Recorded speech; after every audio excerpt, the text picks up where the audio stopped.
औज़ुबिल्लाहिमिनश्शैतानिर्रजीम बिस्मिल्लाहिर्रहमानिर्रहीम।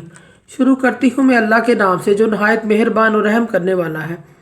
मोअज़्ज़िज़ सामीन कराम, अस्सलामु अलैकुम रहमतुल्लाह व बरकातुहू। उम्मीद है आप खैरियत से होंगे। अल्लाह पाक आपके तमाम जायज़ हाजात को पूरा करें। अल्लाह पाक आपकी तमाम मुश्किलात का हल फरमाएँ, आमीन। हमारा आज का मौजू है ख्वाब में बाल देखने के हवाले से।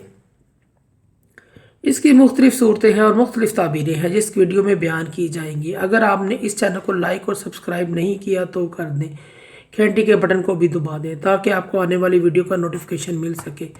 आज का हमारा मौजू है ख्वाब में बाल देखने के हवाले से।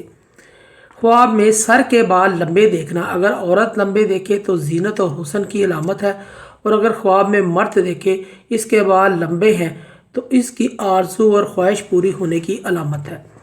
ख्वाब में सर के बाल खुले हुए देखना। अगर यही ख्वाब कुंवारी औरत या लड़की देखे तो शादी होने की अलामत है। अगर शादीशुदा औरत खुले बाल देखती है तो कोई ना कोई खुशी मिलने की अलामत है। ख्वाब में सर के बाल उखाड़ते हुए देखना। माल ज़ाया होने और रोज़गार में गुमराह तंगी होने और सर गिरता होने की अलामत है। ख्वाब में सर के बाल कटे हुए देखना रंजो गम तकलीफ पाने की अलामत है।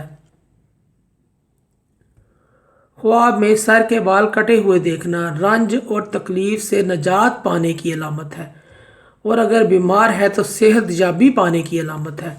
ख्वाब में कोई शख्स अपने बाल काट रहा है तो दलील है कि इसकी इज्जत और एहतराम में कमी वाक़या होगी, और अगर औरत देखे बाल काट रही है ये ख्वाब इसके हक़ में बिल्कुल अच्छा नहीं है।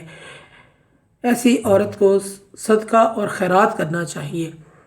मोअज़्ज़िज़ सामीन कराम, अगर आपको हमारी ये वीडियो अच्छी लगी है तो इसे सदका जारिया समझ कर ज़्यादा से ज़्यादा शेयर करें।